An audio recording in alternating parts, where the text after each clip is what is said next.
সামনের আওয়ামী লীগ একটা দুর্দান্ত আওয়ামী লীগ হবে। আমার মতো অসংখ্য তরুণ, শিক্ষিত, এডুকেটেড, সংবেদনশীল, প্রগতিশীল, তারা এখন সব আওয়ামী লীগের রাস্তাতে আছে এবং এই দেশকে এন্ড অফ দ্য ডেতে এরকম একটা সিচুয়েশন থেকে উদ্ধার আওয়ামী লীগই করবে এবং সেটা সাধারণ জনতা যারা আছে আমরা সবাই মিলেই এই আওয়ামী লীগকে আজকে নেতৃত্বের মধ্যে এটা উদ্ধার করবে, এটা নিশ্চিত থাকে। বাংলাদেশে একেবারে যদি আপনার কি মনে হয় বাংলাদেশে আওয়ামী লীগের সমর্থক কেমন আছে বলে মনে হয়? এই 18 থেকে 20 কোটি লোকের মধ্যে বাংলাদেশ আওয়ামী লীগকে সরাসরি সমর্থন করে এবং পরোক্ষভাবে সমর্থন করে বা তাদের প্রতি সফট কর্নার আছে, সবকিছু মিলে আপনার কাছে কি মনে হয়? আমি বাংলাদেশে নাই, তবে বাংলাদেশে আমি অসংখ্য মানুষের সাথে কথা বলি, কথা বলাই আমার কাজ। আমি কথা বলে যেটা মনে করেছি, বিশেষ করে একদম মাঠ পর্যায়ে কিছু জামাতের সমর্থক বেড়েছে আগের চেয়ে কিছুটা, এবং কিন্তু বুদ্ধিদীপ্ত যে মানুষরা আছেন সিভিল সোসাইটির থেকে শুরু করে বা তারা বলছেন যে এখন যদি সঠিক ইলেকশন হয় আওয়ামী লীগ ক্ষমতায় আসবে, এটা তারা বলছেন বাংলাদেশে যারা থাকছেন। আর দেশের মানে এমনি আমরা মানে ধরেন একদম আওয়ামী লীগের ডাই হার্ড ফ্যান, মানে মরে গেল আওয়ামী লীগ এরকম তো না হলেও 4-5 কোটি তো আছেই, এটা তো আমার ধারণা। মানে এই কিছু আওয়ামী লীগ আছে মাইরে ফেললো, যে আমার বাবারে আমি জানি তার গুলি করে ফেললো, সে আওয়ামী লীগই থাকবে, মানে আমি তাকে দেখে আসছি। হ্যাঁ, তো শিক্ষকতা করতেন, ইলেকশনের ডিউটি থাকতো, ভোট দিতে পারতো না বলে 1 মাস তার দুঃখ থাকতো। তো যে আওয়ামী লীগের প্রতি যে অত্যাচার নির্যাতন যা হচ্ছে, বিশেষ করে 32 ভাঙা, একটা কথা আমি আপনাকে বলি, সেটা হচ্ছে যে বাংলাদেশ আওয়ামী লীগ এমন একটা দল যে তার রেসপন্সিবিলিটিটা এই কারণেই একটু বেশি আসলে, যে 32 যখন ভাঙছে তখন একজন আওয়ামী লীগের হৃদয় ভাঙছে না, সাথে আসাদ নূরেরও হৃদয় ভাঙছে, অফকোর্স সাথে যিনি কবিতা আবৃত্তি করেন, যিনি আওয়ামী লীগ করেন না, তারও হৃদয় ভাঙছে, যিনি নাটক থিয়েটার করেন তারও হৃদয় ভাঙছে, তিনি আওয়ামী লীগ করেন না। আওয়ামী লীগের প্লাস পয়েন্টের জায়গাটা হচ্ছে এমন যে আওয়ামী লীগ বাংলাদেশের বুকে এমন ভাবে জুড়ে আছে যে তাকে আঘাত করলে অনেকের আঘাত লাগে। আওয়ামী লীগ যখন জেতে তখন হয়তো আওয়ামী লীগ এককভাবেই জিতে, আওয়ামী লীগ যখন কষ্ট পায় তখন এই কষ্টটা অনেকে মিলে একসাথে পায়, এবং এই কারণে আওয়ামী লীগকে কেউ কখনো হারাতে পারবে না। আমার এটা বোঝা শেষ যে আওয়ামী লীগ ছাড়া এখন আর কোনো উপায় নাই। দেশের যা অবস্থা এবং এই লালবদরদের যা অবস্থা, আমরা কিভাবে এটা কেন শেখ হাসিনার কাছে গেল না? উনি বলেই দিলেন আজকে থেকে আরো প্রায় 1 বছর আগে বলে দিলেন ডক্টর মোহাম্মদ ইউনূসের ধান্দা কি ছিল। মানে বাংলাদেশ আওয়ামী লীগকে নিয়ে সমালোচনা করছে, বাংলাদেশ আওয়ামী লীগকে নিয়ে বলছে, অ্যাবসলিউটলি ফাইন, ঠিক আছে, আমাদের ব্যাপারে বলছে, পলিটিক্যাল পার্টি, আমাদের সমালোচনা আলোচনা হবে। বাংলাদেশের কি কোটি কোটি মানুষ আজকে প্রতিবাদ করতে পারতো না, যারা ধরেন আওয়ামী লীগকে দেখতে পারে না? কিন্তু মুক্তিযুদ্ধ, আমি বঙ্গবন্ধুর কথাও বাদ দিলাম, মুক্তিযুদ্ধ, এই দেশের 9 মাসের রক্তক্ষয়ী সংগ্রাম, জাতীয় পতাকা, জাতীয় সঙ্গীত, তারা তো আজকে প্রতিবাদ করলো না, সে তো প্রতিবাদ গুটি কয়েক আওয়ামী লীগের ছেলেপেলেরাই করছে। তাহলে বছরের পর বছর যে আমাদেরকে বলা হয় যে আমরা মুক্তিযুদ্ধের চেতনা বেঁচে খাই, আজকে আমরা আমাদের জীবন আন্ডারগ্রাউন্ড জীবন হয়ে গেছে। আমাদের আন্ডারগ্রাউন্ডে আমরা আজকে সশস্ত্র সংগ্রাম ছাড়া আমাদের কিছু করার নেই, এমন আমি ব্যক্তিগতভাবে ভাবার পরেও আমরাই সেই মুক্তিযুদ্ধের কথা বলছি। আমাদের শরীর জ্বলছে, আমাদের চোখ বেয়ে অশ্রু ঝরছে, আমাদের বুকে রক্তক্ষরণ হচ্ছে। এই বাংলাদেশ আমরা রিগেইন করব, বাংলাদেশ আওয়ামী লীগই করবে, বাংলাদেশ আওয়ামী লীগই আবার করবে। এখন একটা দেশ যদি মুক্তিযুদ্ধ যদি তার কাছে এটা বোঝার মতো মনে হয়, তার কাছে যদি একটা অনিচ্ছুক জাতির জন্য যদি একটা মুক্তিযুদ্ধ হয়ে থাকে, তাহলে তো তার তো আসলে কিছু আসে যায় না। মানে এটা তো শুধু যদি আওয়ামী লীগের জন্য আসে যায় তাহলে তো এটা হলো না। আসলে অনেকেই আমাকে ব্যক্তিগতভাবে মেসেজ দেন, তারা ভয়, লক্ষ লক্ষ, কালকে আপনি কল্পনাও করতে পারবেন না আসাদ ভাই, দেখাবো আপনাকে ব্যক্তিগতভাবে, আমি দেখাবো, স্ক্রিনশট গুলো পাঠাবো, যে তারা আমাকে মেসেজ পাঠিয়েছে যে তারা আওয়ামী লীগই করে না, কিন্তু তারা এখন অস্ত্র হাতে তুলতে চায়, তারা অস্ত্র ধরতে চায়, মুক্তিযুদ্ধের জন্য তুলতে চায়, বুঝে ফেলেছে। যেমন আপনার কাছে কালকে আপনি স্টান্ট হয়ে গেছেন না এগুলো দেখে? হ্যাঁ, হতভম্ব হয়ে গেছে, জাস্ট বলে যে এটাকে বলা হচ্ছে আপনার ডামফাক বলে আর কি, যে হতভম্ব হয়ে যাওয়া। তো আলটিমেটলি যেটা হয়েছে যে সবাই হতভম্ব হয়ে গেছে। তো এই জায়গাটাতে তো আর কেউ এগিয়ে আসলো না শেষ পর্যন্ত।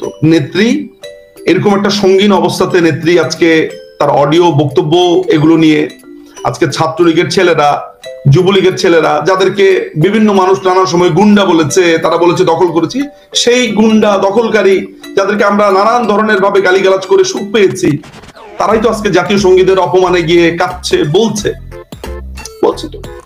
আচ্ছা, আমরা যে জায়গাতে ছিলাম, আমার মনে হয় একটু শেষ করা দরকার। সেটা হচ্ছে যে এই যে রাশিয়া একটা স্পেসিফিক তথ্য আপনাকে দিল, তারপর আটকানো গেল না কেন? ওই একটা জায়গাতে আসলে ওরা কয়েকটা প্ল্যান করেছে। ওদের ফার্স্ট প্ল্যানটা যেটা ছিল, এগুলো তো আসলে আমাদের কিছুটা তো ব্যর্থতার জায়গা আছে। যেমন ধরেন এই যে কোটার এই রিটটা হঠাৎ করে সামনে উঠে এলো কিভাবে? কোটার জন্য রিট করেছে ওহিদুল ইসলাম তুষার নামের ছেলেটা। ও কোথায়? ও 5ই অগাস্ট সকালবেলায় আমাকে বলছে, ভাই সেনাবাহিনী যদি ক্ষমতা নেয় ভালো, আপনারা এটা নিয়ে কথা বলেন না, দরকার নেই। মানে আওয়ামী লীগ না, মানে ইসের কথা হচ্ছে যে সেনাবাহিনী ক্ষমতা নিলে খুব ভালো। আমি বললাম যে আপনি কি বলেন এগুলা? আপনার জন্য, আপনি এই বালের রিট করেছেন, এইটার জন্য আজকে দল সাফার করছে।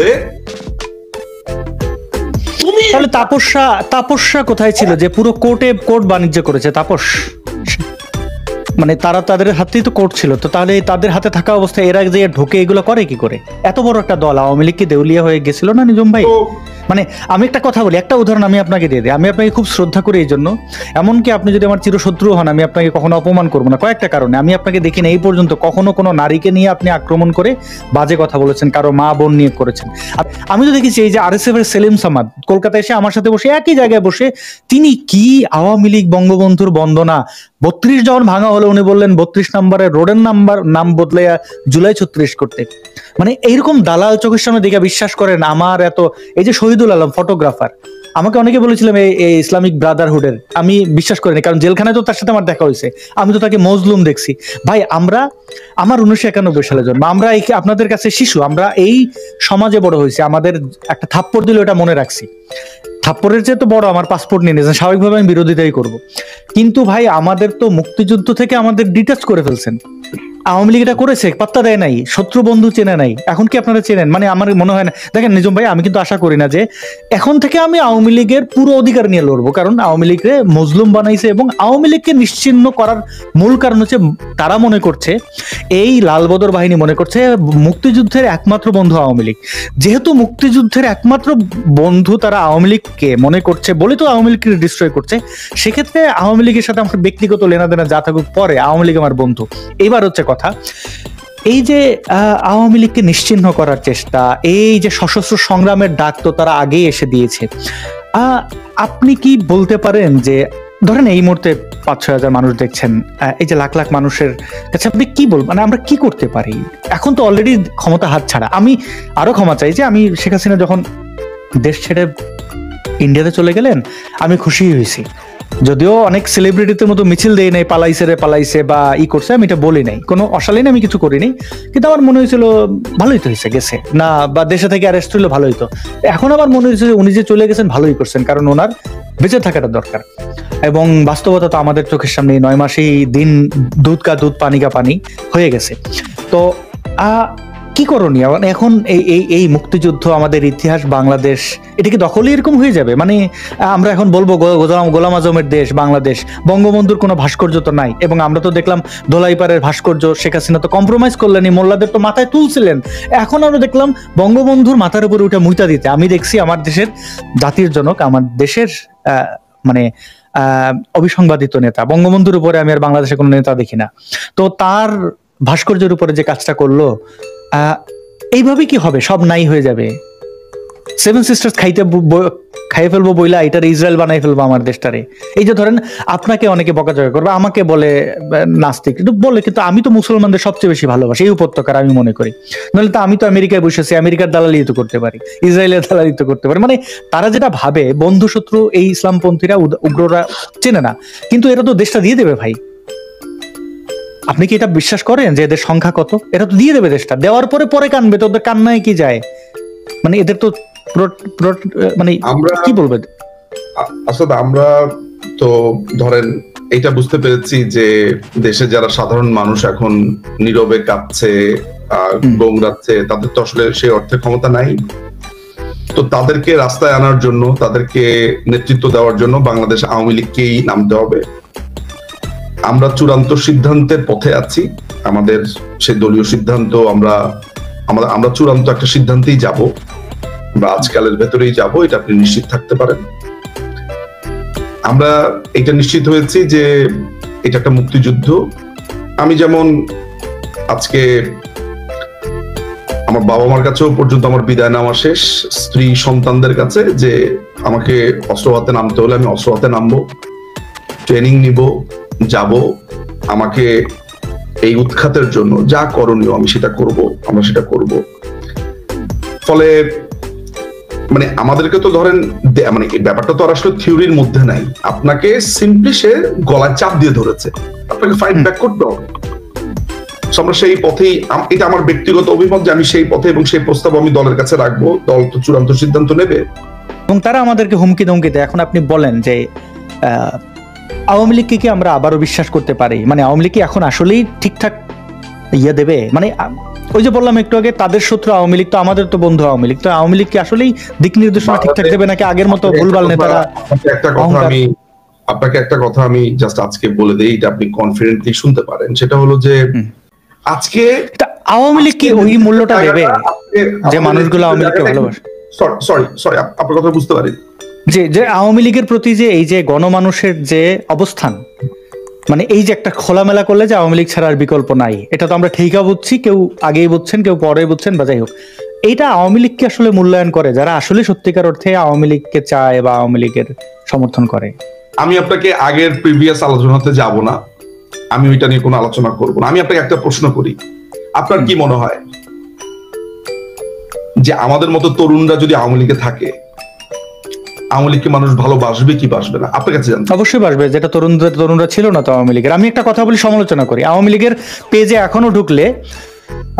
আচ্ছা নিঝুম ভাই, এই যে জুলাইয়ের আন্দোলনটা হইলো, কথিত আন্দোলন, এই আন্দোলনটা যে ম্যানিপুলেটটা যে করলো মানুষে, এটা কি মিলিটারি আর ওই 2-3টা ভাড়াটে লোকরে, 2-3টা তো না, শত ওদের ট্রেনিং করে টাকা টোকা দিয়া, ডলার ফলার দিয়া ক্ষমতা ফেলাই দিছে এমন না, আন্দোলনটা চাঙায় দিছে কিন্তু সোশ্যাল মিডিয়া, ফেসবুক, ইউটিউব। এখন আপনি কারোর বলতে পারেন ও বেটা ফেসবুক চালাতে। আপনাকে আমি এইটার একটা জবাব দেওয়ার আগে একটা বলে দিই, এরকম আমার মতো অসংখ্য তরুণ, শিক্ষিত, এডুকেটেড, সংবেদনশীল, প্রগতিশীল, তারা এখন সব আওয়ামী লীগের রাস্তাতে আছে এবং সামনের আওয়ামী লীগ একটা দুর্দান্ত আওয়ামী লীগ হবে। মনে হয় তরুণদের কথা শোনাতে হলে তো তরুণদের মনে জায়গা করে নিতে হবে, ইনফ্লুয়েন্সার লাগবে, আওয়ামী লীগের অনেক মুখ লাগবে এবং সুন্দরভাবে প্রেজেন্ট করতে হবে। সেই ব্যাপারে আওয়ামী লীগ এখনো কেন দেয় না, দৃষ্টি দেয় না? সোশ্যাল মিডিয়া আওয়ামী লীগের তো নিয়ন্ত্রণে। আপনার দুটো প্রশ্ন ছিল, সেটা হচ্ছে যে শুধু এদেরকে টাকা কিভাবে হলো এই জিনিসটা, সেটা আমি যদি এটা জবাব দিয়ে দিই যে বাংলাদেশ আওয়ামী লীগের একটা ব্যাপার আপনাকে আমি একটু পরিষ্কার করে দিই, যে আগে কি হয়েছে সেটা নিয়ে অনেক আলোচনা সম্ভব এবং সেটা আপনারাই সমালোচনা করবেন, করা উচিত। আপনারা যারা বলছেন, কারণ এই দোষগুলো ধরিয়ে দিলেই না আমরা বুঝতে পারবো যে কি হয়েছে। সামনের যে আওয়ামী লীগটা আসবে, এই যে তৃণমূল, তাদেরকে মূল্যায়ন করা হবে, তরুণ নেতৃত্ব উঠে আসবে। এই আওয়ামী লীগকে বাংলাদেশের মানুষ দেখতে চায়, আপনি নিশ্চিত থাকেন। নেত্রী সামনের আওয়ামী লীগটাকে একটা অনন্য আওয়ামী লীগ হিসেবে আনবেন, আপনি নিশ্চিত থাকতে পারেন। ভুল ত্রুটিও থাকবে, কিন্তু সেই আওয়ামী লীগটাকে দেখে আপনার মনে হবে এটা তো 72-এর আওয়ামী লীগ, এটা তো মুক্তিযুদ্ধের আওয়ামী লীগ। আপনি বলবেন যে আওয়ামী লীগ চেষ্টা করবে না। কি হবে আসাদ ভাই জানেন? যে বিল্ডিংটা 10 তলা না হয়ে ওরকম আপনার আলোচনাটা হবে অন্য লেভেলের, কিন্তু আপনি ওইটা বলবেন না 10 তলা বিল্ডিং করতে গিয়ে নিজুম মজুমদার বা অমুক হাজার কোটি টাকা চুরি করেছে, ওইটা আপনার মুখ দিয়ে বের হবে না। আপনার কাছে তখন আসবে হচ্ছে যে স্ট্রাকচারটা এমন হলে কেমন হতো, অমন হলে কেমন হতো, আপনার সমালোচনার ধরন পাল্টে যাবে। আমি আপনাকে বলছি, এই দেশটা আমাদের অনেকে বলে যে আচ্ছা আপনি আওয়ামী লীগের সমালোচনা করেন, বিএনপির করেন না। আরে তো বিএনপির কাছে তো আমার কোনো দাবি নাই, আমি তো বিএনপির তো ওই জায়গায় নেই নাই যে তার কাছে আমি এত দাবি করব।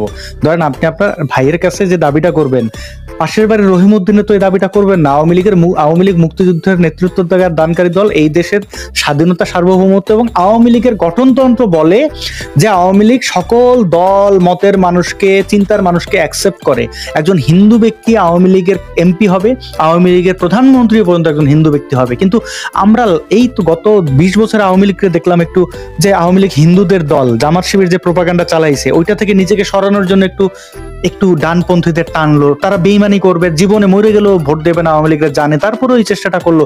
এগুলো কি আমলাদের কুবুদ্ধিতে করছে নাকি আওয়ামী লীগের কোনো নির্বোধ নেতাদের বা চক্রান্তকারীদের কারণে করছে? নিজের নৌকা কেন অন্য পথে, মানে নদী পানি রেখে কেন বালির মধ্যে ঠেলা শুরু করলো নৌকা? দেখেন, একটা একটা একটা রাষ্ট্র পরিচালনার ক্ষেত্রে, মানে ধরেন আপনি আপনার এই জায়গাটা থেকে যেভাবে দেখেন, এর আগে আপনার সাথে আমি একটা প্রোগ্রামে বলেছিলাম, ঠিক 5 বছর পর পর আমার মনে আছে আপনার সাথে একটা বড় শো আমি করেছিলাম। একটা রাষ্ট্র পরিচালনা করবার জন্য আমি একটা সময় যখন অ্যাজ এ রাইটার অথর জায়গা থেকে বলতাম, তখন আমি একভাবে দেখতাম। when I'm into politics and in the system, then আমি বুঝতে পারি যে this is how it works. আমাদের আমলাতান্ত্রিক জটিলতা আছে, আমাদের রাষ্ট্রীয় নানান ধরনের বিষয় আছে। একটা রাষ্ট্রে এখনো ভোট আসলে অনেক মানুষ, সব মানুষ না, অনেক মানুষ টাকার বিনিময়ে তার ভোটটা দিয়ে দেন। এখনো অনেক মানুষ আছে তাকে